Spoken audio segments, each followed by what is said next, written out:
ओम नमः शिवाय। ମୁଁ ଜ୍ୟୋତିର୍ବିଦ ଓ ଲେଖକ ପ୍ରଫେସର ରୁଦ୍ରପ୍ରସନ୍ନ ମହାପାତ୍ର ଭୁବନେଶ୍ୱର ଓଡ଼ିଶାରୁ କହୁଛି। ବଡ଼ ଦୁଃଖଦ ବିଷୟ କି ଯେଉଁ ପ୍ଲେନ୍ କ୍ରାସ୍ ଏବେ ହେଲା ତାର ଯାହା ଭୟାବହ ପରିଣତି ଆପଣମାନେ ସମସ୍ତେ ଜାଣିଛନ୍ତି। ସମସ୍ତଙ୍କର ଆତ୍ମାର ସଦ୍ଗତି ନିମନ୍ତେ ମହାଦେବଙ୍କ ପାଖରେ ପ୍ରାର୍ଥନା କରୁଛି। ଆପଣମାନେ ତ ଜାଣିଛନ୍ତି ମୋର ନିଜର ଘର ସଂସାର ନାହିଁ, ତେଣୁ ଏଇଭଳିଆ କିଛି ଗୋଟେ ଭାରି ଦୁଃଖଦ ପରିସ୍ଥିତି ହେଲେ ମୋତେ ଟିକେ ଭାରି ବ୍ୟସ୍ତ ବିବ୍ରତ ଲାଗେ ଆଉ ମୁଁ ସାଙ୍ଗେ ସାଙ୍ଗେ ଯାଇକି ମହାଦେବଙ୍କ ପାଖରେ ପ୍ରାର୍ଥନା କରେ ଏମିତି କାହିଁ ହେଉଛି। ଆପଣମାନଙ୍କୁ ବି ଅନୁରୋଧ, ଆପଣ ସବୁବେଳେ ଜଗତ କଲ୍ୟାଣ ପାଇଁ ପ୍ରାର୍ଥନା କରନ୍ତୁ, ନାହିଁ ନିଜ ପାଇଁ। ତେବେ ଚାଲନ୍ତୁ, ଭିଡ଼ିଓ କରିବାର ଉଦ୍ଦେଶ୍ୟଟି ଥିଲା ଏଇଆ କି ଆଜିକି ପ୍ରାୟ କିଛି ସପ୍ତାହ ତଳେ ମୁଁ ଗୋଟେ ଭିଡ଼ିଓରେ କହିଥିଲି ଯେ ଯେଉଁ କାଳସର୍ପ ଦୋଷଟା ସୃଷ୍ଟି ହେଉଛି ଏବେ ଭାରତ ପାଇଁ ତାହା ଟିକେ ଠିକ୍ ଲାଗୁନାହିଁ। ଯଦିଓ ମୋଦିଙ୍କ ଜାତକରେ ବିଶେଷ ଖରାପ ନାହିଁ, କିନ୍ତୁ ଯେଉଁ 2 ମାସ ପାଇଁ ଯେଉଁ କାଳସର୍ପ ଦୋଷଟି ହେଉଛି ସେଇଟା ଏତେ ଠିକ୍ ହେବନି। କାରଣ ମୁଁ ସବୁବେଳେ କୁହେ ଯେ କାଳସର୍ପ ଦୋଷଟା ମୈଦିନ ଜ୍ୟୋତିଷରେ ବା ଗୋଟେ ଦେଶ କିମ୍ବା ରାଜ୍ୟ ପାଇଁ କିଛି ମାତ୍ରାରେ କାମ ଦିଏ, କିନ୍ତୁ ଗୋଟେ ଇଣ୍ଡିଭିଜୁଆଲ ହରୋସ୍କୋପ୍ରେ ସେଇଟା ଦେଖି ହେବନି। ଗୋଟେ ଆମର କଲେକ୍ଟିଭ୍ ଡେଷ୍ଟିନି ଧରାଯାଏ ଯେ ଏବେ ଗୋଟେ କୌଣସି ପ୍ରକାର ନ୍ୟାଚୁରାଲ୍ କାଲାମିଟିସ୍ କିଛି ଗୋଟେ ଅସୁବିଧା ଆସିବାର ଅଛି, ତାହେଲେ ଆପଣ କାଳସର୍ପ ଦୋଷକୁ କିଛି ମାତ୍ରାରେ, ବହୁମାତ୍ରା ବି କହିବିନି, କିଛି ମାତ୍ରାରେ ଆପଣ ତାକୁ ଦୋଷ ଦେଇପାରିବେ। ତେଣୁ ଯାହା ଘଟିଲା ମୁଁ ଆପଣଙ୍କୁ କହିଥିଲି ଯେ ଅପେକ୍ଷା କରନ୍ତୁ 2 ମାସ ଭିତରେ ଯଦି କିଛି ଅସୁବିଧା ହେଉଛି ଦେଖିବା, ତ କହୁ ଏମିତି ଗୋଟେ ଜିନିଷ ଘଟିଗଲା। ଏଥିରେ ଆମେ କେହି କିଛି କରିପାରିନଥାନ୍ତେ, ଏଇଟା ସମୟର ନିର୍ଣ୍ଣୟ କରାଯାଇଥିଲା। ଆପଣ କହିବେ ସାର୍ ଆପଣ ଆଗରୁ ପ୍ରେଡ଼ିକ୍ଟ କଲେନି, କଲେନି, କିଛି ପ୍ରେଡ଼ିକ୍ଟ ମୁଁ ବି କରିପାରିବି ନାହିଁ। କିଛି ଗୋଟେ ଅସୁବିଧା ହେବ, ସେତିକି କ'ଣ ହେବ, କେତେବେଳେ ହେବ ଇତ୍ୟାଦି ଇତ୍ୟାଦି ଡିଟେଲରେ କହିଲା ଭଳିଆ ମୋର ସାମର୍ଥ୍ୟ ନାହିଁ। ଯଦିଓ ଜ୍ୟୋତିଷର କ୍ଷମତା ରଖେ, ମୈଦିନ ଜ୍ୟୋତିଷରେ ଯେଉଁମାନେ ମୈଦିନ ଜ୍ୟୋତିଷ ବରାମିର ଥିଲେ କି ଆମ କହନ୍ତି ଯେଉଁ ଭଦ୍ରଭାଉ ସଂହିତା ଲେଖିଛନ୍ତି, ସେମାନଙ୍କର ସେତିକି କ୍ଷମତା ଥିଲା। କାରଣ ମୈଦିନ ଜ୍ୟୋତିଷ ପାଇଁ ଫଳାଦେଶ କରିବା ପାଇଁ ଗୋଟେ ବହୁତ କଷ୍ଟକର କାମ, ଯେଉଁଟାକି ଆପଣ ଯଦି ଗୋଟେ ଋଷି ହେଇନଥିବେ କିମ୍ବା ଗୋଟେ ଭୟଙ୍କର ଅଭିଜ୍ଞତା ଆପଣଙ୍କର ନଥିବ, ସେ ଆମ ଗୁରୁବର KN ରାଓ ଧରନ୍ତୁ କିମ୍ବା ଗାୟତ୍ରୀ ଦେବୀ ବାସୁଦେବ କୁହନ୍ତୁ, ଆପଣ କରିପାରିବେ ନାହିଁ। କିଛି ଲୋକ ଆପଣ ଜାଣିଥିବେ ସେ ଯେଉଁ ଉମଙ୍ଗ ତନେଜା ଅଛନ୍ତି ଅଲ୍ ଇଣ୍ଡିଆ ଲେଭେଲରେ ସବୁ ଜ୍ୟୋତିଷଙ୍କ ବିରୁଦ୍ଧରେ ସେ ଲାଗିଛନ୍ତି। ତାଙ୍କର ଗୋଟେ ଠିକ୍ ଅଛି, କିଛି ଆଷ୍ଟ୍ରୋଲୋଜର ଯେଉଁ ଖରାପ କରୁଛନ୍ତି ସେ ତ ଲାଗନ୍ତି, କିନ୍ତୁ ଇଭେନ୍ ଗୁରୁବର KN ରାଓ କି BV ରମଣଙ୍କୁ ବି ସେ ଇଏ କଲେ ନାହିଁ, ଯେଉଁଟାକି ତାଙ୍କର ଗୋଟେ ଖରାପ ଆଟିଚ୍ୟୁଡ଼କୁ ଦେଖାଏ। କିନ୍ତୁ ସିଏ କୁହନ୍ତି ଯେ ଆମର ଭାରତର ଜାତକ ଆମେ ସ୍ୱାଧୀନତାଟାକୁ ନେବାନି, କିନ୍ତୁ ଆମ ପାଖରେ ଆଉ କିଛି ଅପସନ୍ ନାହିଁ। ଆମେ ସ୍ୱାଧୀନତାର ହିଁ ଦିନଟାକୁ ଭାରତର ଜାତକ ହିସାବରେ ନେବା, ତା ଛଡ଼ା ଆମ ପାଖରେ ଆଉ କୌଣସି ପ୍ରକାର ଅପସନ୍ ନାହିଁ। ଯଦି ମୁଁ କେବେ ବି ଗୋଟେ କୁହେ ସେ ଭରତ ମୁନି, ସେ ଭରତ, ଯେତେ ଏମିତି ବର୍ଷ ପଛ ଯିବି ସେତେ ଆମର ଗଣନାଟା ଭୁଲ ହେଇଯିବ। କାରଣ ଆପଣ ମନେ ରଖିଥାନ୍ତୁ, ଯେତେବେଳେ ଆପଣ ବିସିକି ଯିବେ ବା ଖ୍ରୀଷ୍ଟପୂର୍ବକୁ ଯିବେ, ଯେକୌଣସି ଗୋଟେ ଜାଗାର ଆପଣ ଯଦି ଖ୍ରୀଷ୍ଟପୂର୍ବକୁ ଯାଇକି ତା'ର ଜାତକ ଫାଡ଼ୁଛନ୍ତି, ସେଠି କେବଳ ଗୋଟିଏ ଅୟନାଂଶ କାମ କରିବ, ସେ ହେଲା ସୂର୍ଯ୍ୟ ସିଦ୍ଧାନ୍ତ। ତ ସୂର୍ଯ୍ୟ ସିଦ୍ଧାନ୍ତ ଅୟନାଂଶ ଯେତେବେଳେ ଆପଣ କାମ କରିବ, ସେ ସମୟରେ ଆପଣ ମୋଦିଙ୍କ ହରୋସ୍କୋପ୍ରେ ଆଉ ଲାହାରି ଅୟନାଂଶ ଲଗାଇ ପାରିବେ ନାହିଁ। ତ ଏଇଟା ଅୟନାଂଶ କନଫ୍ଲିକ୍ଟ ହେଇଗଲା। ତେବେ ସେ ଛାଡ଼ନ୍ତୁ, ଆମେ ସ୍ୱାଧୀନତାରେ ଯଦି ଆମେ ଧରୁ, ତାହେଲେ ଆପଣ ଜାଣିଥିବେ କର୍କଟ ରାଶି, ବୃଷ ଲଗ୍ନ ଭାରତର। ତେବେ କାଳସର୍ପ ଦୋଷ ତ ମୁଁ ଆପଣଙ୍କୁ ଗୋଟେ ଜିନିଷ କହିଦେଲି, ଯଦି ମୁଁ ବାରମ୍ବାର କହି ରଖୁଛି କାଳସର୍ପ ଦୋଷ ବୋଲି କୌଣସି ଜିନିଷ ଆମର ହୋରାରୀ ଆଷ୍ଟ୍ରୋଲୋଜିରେ ନାହିଁ। କେରଳାର ଭାବ ଦୀପିକା ଯେଉଁ ଗ୍ରନ୍ଥରେ ଲେଖା ହେଇଛି ଯେ ଅଗ୍ରେ ରାହୁ କେତୁର୍ ମଧ୍ୟ ଗତା ସର୍ବଗ୍ରହା, ମନେ ପଡ଼ୁନି ମୋର ଭଲକି ଶ୍ଲୋକଟା, ମୁଁ ଆଗରୁ କହି ରଖିଥିଲି। ସେଟା ଗୋଟେ ଦେଶ ପ୍ରତି ବିପଦ ଆସିବ ବୋଲି ସେ କହୁଛି। ଆଉ ଗୋଟିଏ ଶ୍ଲୋକ ମଧ୍ୟ ଅଛି, ପରେ କେବେ ତା ଉପରେ ଚର୍ଚ୍ଚା କରିବା, କିନ୍ତୁ ଆମର ଯେଉଁ କ୍ରାଇସିସ୍ ହେଇଯାଏ ଏଇଭଳିଆ ଡେଥ୍ କ୍ରାଇସିସ୍ ଆପଣ ମନେ ରଖିଥାନ୍ତୁ ଇକୋନୋମିକ୍ କ୍ରାଇସିସ୍ ହେଲା ସେ ଅଲଗା ଜିନିଷ ଡେଥ୍ କ୍ରାଇସିସ୍ ହେଉଛି ସେଟା ଗୋଟେ ଚକ୍ର ଦେଖାଯାଏ ସେ ହେଲା କୋଟ ଚକ୍ର ଯାହାପରେ କି ମୁଁ ରିସର୍ଚ୍ଚ କରିଛି ଲେଖିଛି କିନ୍ତୁ ଡେଥ୍ କ୍ରାଇସିସ୍ରେ ଆପଣ କୋଟ ଚକ୍ର ଦେଖିବେ ଯଦି ଡେଥ୍ ନ ହେଇକି ଇକୋନୋମିକ୍ କ୍ରାଇସିସ୍ ହେଉଛି କିମ୍ବା କୌଣସି ପ୍ରକାର ଗୋଟେ ଇଣ୍ଟରନାଲ୍ ପଲିଟିକାଲ୍ କ୍ରାଇସିସ୍ ହେଉଛି ଏଠି ମୁଁ ପଲିଟିକାଲକୁ ଟିକେ ଡିଫାଇନ୍ କରିବା ପାଇଁ ସୋସିଓ ପଲିଟିକାଲ୍ କ୍ରାଇସିସ୍ କହିଦେଉଛି କେଉଁଠି କିଛି ରିଫ୍ୟୁଜି ଆସିଲେ କି ଯେଉଁ ଏବେ ଗୋଟେ ରିସେଣ୍ଟଲି ଯେଉଁ ଚାଲିଥିଲା ପ୍ରଚାର ଯେ ପାକିସ୍ତାନମାନଙ୍କୁ ଏଠୁ ଭାରତରୁ କଢ଼ା ହେବ ଏଇଟା ସୋସିଓ ପଲିଟିକାଲ୍ ଟର୍ମୋଏଲ୍ ବହୁ ମାତ୍ରାରେ ହେଉଛି ତାହେଲେ ସେଗୁଡ଼ା ସବୁ ସର୍ବତ ଭାଦ୍ର ଚକ୍ର କ'ଣ ସର୍ବତ ଭଦ୍ର ଚକ୍ର ଯେଉଁଟା ଅଛି ସେଥିରୁ ଦେଖିବେ ଯଦି ଗୋଟେ ଡେଥ୍ ହେଇଗଲା ସେ ଭୂମିକମ୍ପ ହଉ ଏଇଟା କୋଟ ଚକ୍ର ଦେଖିବେ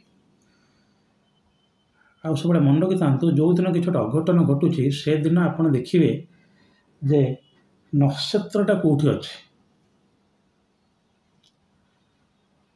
ନକ୍ଷତ୍ର କେଉଁଠି ଅଛି ତ ସେଦିନଟି ଥିଲା 12 ତାରିଖରେ ମୂଳା ନକ୍ଷତ୍ର ଚନ୍ଦ୍ର କର୍କଟ ରାଶିଠୁ ଷଷ୍ଠ ଆସିଥିଲେ ମୂଳା ନକ୍ଷତ୍ର ଥିଲା ଆପଣ ଜାଣିଛନ୍ତି ମୂଳା ଗନ୍ଧାନ୍ତ ନକ୍ଷତ୍ର ଏବଂ କେତୁ ଆକ୍ଟିଭ୍ ହେଇଗଲେ ମୂଳାର ଅଧିପତି ମଜା ଜିନିଷ ହେଲା କି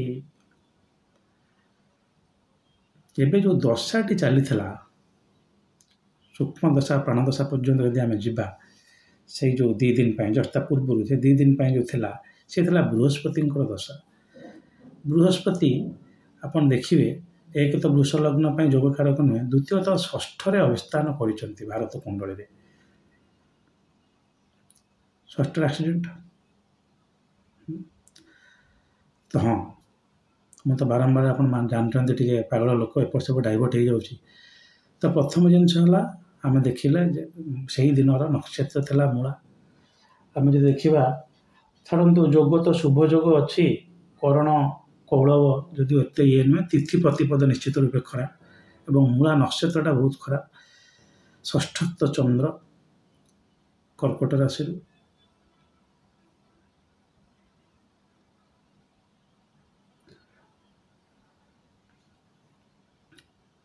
ଆଉ ଦଶା ଚାଲିଥିଲା ବୃହସ୍ପତିଙ୍କର ପ୍ରାଣଦଶା କାରଣ ଗୋଟେ କ୍ରାଇସିସ୍ ହେଇଗଲା ସାଙ୍ଗେ ସାଙ୍ଗେ ସେଇଦିନ ଆମକୁ ଦେଖିବାକୁ ପଡ଼ିବ ଏସବୁ ଜିନିଷ ଆପଣଙ୍କୁ ସପୋର୍ଟ କଲା ଯେ କିଛି ଗୋଟେ ଅସୁବିଧା ହେବାର ଅଛି ତାକୁ ଛାଡ଼ି ଆମେ କୋଟ ଚକ୍ରକୁ ଯିବା କୋଟ ଚକ୍ରରେ ଲଗ୍ନର ଅଧିପତି ବୃହସ୍ପତି ପୁରା କୋଟ ବାହାରେ ମୁଁ ତ ଆପଣଙ୍କୁ କୋଟ ଚକ୍ର ବୁଝେଇ ପାରୁନି ଆପଣ ନେଟ୍ରୁ ଦେଖିନେବେ 4ଟା ଯେଉଁ ବକ୍ସ ଅଛି କୋଟ ମାନେ ହେଲା ଦୁର୍ଗ କୋଟର ଅର୍ଥ ହେଲା ଦୁର୍ଗ ତ ଦୁର୍ଗ ଭଙ୍ଗ କୁହାଯାଏ ରାଜାମାନେ ଆଗରୁ ଗୋଟେ ଯୁଦ୍ଧରେ ଜିତିବେ କି ହାରିବେ କି ନାହିଁ ତାକୁ ଦେଖୁଥିଲେ 4ଟା ବକ୍ସ ଅଛି ସେଥିରେ 4ଟା ବକ୍ସରେ ପ୍ରଥମ ବକ୍ସଟାକୁ ଆମେ କହିଯାଉ ଇନର ଚାମ୍ବର ସେଟା ସେଫ୍ ତାପରଟା ମଧ୍ୟ ଚଳିବ ତାପରଟା ବାହ୍ୟ ପ୍ରକାର ବୋଲି କହୁଛନ୍ତି ତାପରଟା ବାହ୍ୟ ଏମିତି 4ଟା ବାହ୍ୟରେ ଯେଉଁ ଆଉଟରରେ ସବୁବେଳେ ମ୍ୟାଲେଫିକ୍ ପ୍ଲାନେଟ୍ସ ଗୁଡ଼ା ବା ଖରାପ ପ୍ଲାନେଟ୍ସ ରହିଲେ ଭଲ ଯେମିତି ମଙ୍ଗଳ ଶନି ରାହୁ ଆଉ ଯିଏ କୋଟର ଯେ ଲଗ୍ନ ଅଧିପତି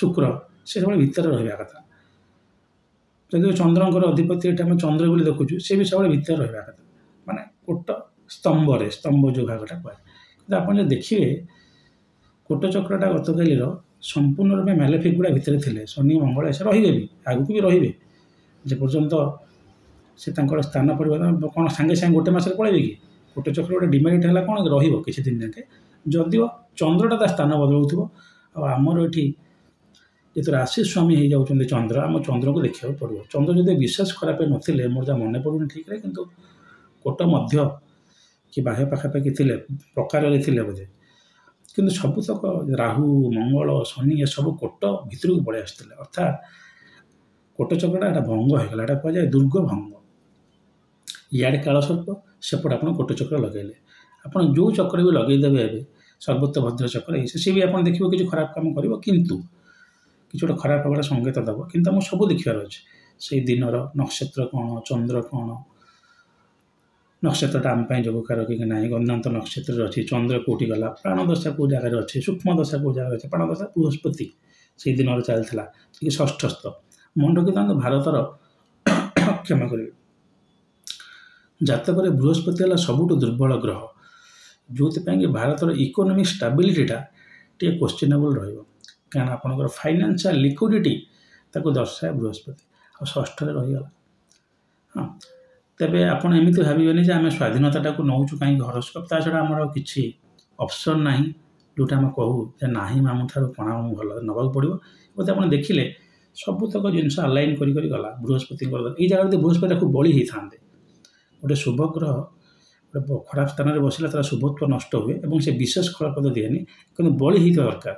ଯଦି ବଳି ନାହାନ୍ତି, ସର୍ବଳ ଠାରୁ ବହୁତ କମ୍ ଅଛନ୍ତି, ସେ ଗ୍ରହ ସମ୍ପର୍କର କର୍ମ ଆପଣଙ୍କର ନାହିଁ, ତେଣୁ ସେଠି ଫଳଟା ଏତେ ଭଲ ଆସିବ ନାହିଁ। ତେଣୁ ଛାଡ଼ନ୍ତୁ, ଆଶା କରୁଛି ବୁଝିପାରୁଥିବେ ଯେ ଏଇ ସ୍ଥିତି ହେଲା।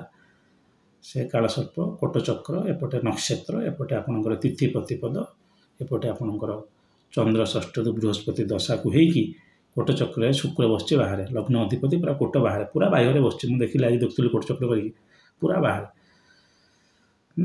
ଆଉ ସବୁତକ ମ୍ୟାଲେଫିକ୍ ଭିତରେ। ଯଦି ଯେତେବେଳେ କୋଟଚକ୍ର ଯେତେବେଳେ ମନେ ରଖିଥାନ୍ତୁ ସବୁ ଗୁଡ଼ା ଖରାପ ଗ୍ରହ ଗୁଡ଼ା ସେ କୋଟକୁ ଘେରିକି ରହୁଥିବେ, ତାହେଲେ ବହୁତ ପ୍ରୋଟେକ୍ସନ୍ ହେଇଯାଏ। କୁଆଡ଼େ ପ୍ରୋଟେକ୍ସନ୍ ମିଳିଲାନି। ଯଦି ସେମିତି ହେଇଥାନ୍ତା ଆପଣ ଦେଖିଥାନ୍ତେ ଫ୍ଲାଇଟ୍ଟା କ୍ରାଇସ୍ କରୁ କରୁ ରହିଯାଇଥାନ୍ତା, କିଛି ଗୋଟେ ଜିନିଷ ହଉ ଅଟକି ଯାଇଥାନ୍ତା। କିନ୍ତୁ ସବୁଆଡ଼ୁ ବିପରୀତ ପରିସ୍ଥିତି ସୃଷ୍ଟି ହେଲା।